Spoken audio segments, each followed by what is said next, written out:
സംസ്ഥാനത്ത് കടുത്ത വേനലാണ്. പലയിടത്തും കുടിവെള്ളക്ഷാമമൊക്കെ വന്നു കഴിഞ്ഞു. പക്ഷേ ഈ കുടിവെള്ളക്ഷാമം ഇങ്ങനെ രൂക്ഷമായി നിൽക്കുമ്പോൾ ആളുകളുടെ കുടിവെള്ളം മുട്ടിക്കുന്നത് ശരിയാണോ? കടുത്ത വേനലിൽ കുടിവെള്ളത്തിനായി ആളുകൾ നെട്ടോട്ടം ഓടുമ്പോഴാണ് മൂന്നാറിൽ സാമൂഹ്യ വിരുദ്ധർ നിരവധി കുടുംബങ്ങളുടെ കുടിവെള്ളം മുട്ടിച്ചത്.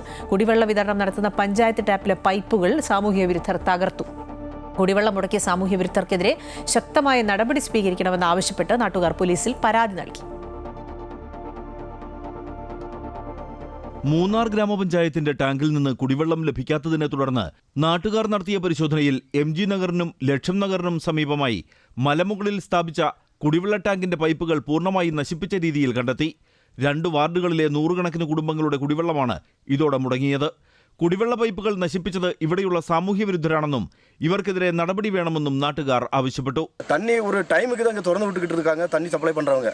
அந்த சமூக விரோதிகள் இதை எதிர்த்து நேற்று நைட்டு வந்து இது மொத்தம் உடச்சி தண்ணி மொத்தம் வேஸ்ட் ஆக்கி விட்டாங்க. தண்ணி மொத்தம் வேஸ்ட் ஆயிடுச்சு. കുടിവെള്ള പൈപ്പുകൾ നശിപ്പിച്ചതോടെ ടാങ്കിലുണ്ടായിരുന്ന വെള്ളം മുഴുവൻ പാഴായി. ടാങ്കിൽ നിന്ന് പുറത്തേക്ക് പോകുന്ന പൈപ്പുകൾ പൂർണ്ണമായും വെട്ടി നശിപ്പിച്ച നിലയിലാണ്. ഇതോടെ MG നഗർ, ലക്ഷം നഗർ, രാജീവ് നഗർ എന്നിവിടങ്ങളിലെ ആളുകൾ പ്രതിഷേധവുമായി എത്തി. ஒன்றாவது இந்த வெயில் காலத்தில் தண்ணி காட்டிலிருந்து வந்து இந்த டேங்கில் ஸ்டோரேஜ் பண்ணி கொடுக்குறதே கொஞ்சம் தண்ணி தான் கிடைக்குது. அதுக்கடையில் இந்த மாதிரி சமூக விரோதிகள் இந்த டேங்கையும் வந்து இப்படி உடச்சி போட்டாங்கன்னா இன்னைக்கு ஆளுகளுக்கு யாருக்குமே தண்ணி கொடுக்க முடியாமல் ரொம்ப കഷ്ടപ്പെടുறாங்க. സാമൂഹ്യ വിരുദ്ധർക്കെതിരെ ശക്തമായ നടപടി സ്വീകരിക്കണമെന്നാവശ്യപ്പെട്ട് നാട്ടുകാർ പോലീസിൽ പരാതി നൽകി. അമൃത ന്യൂസ്, ഇടുക്കി.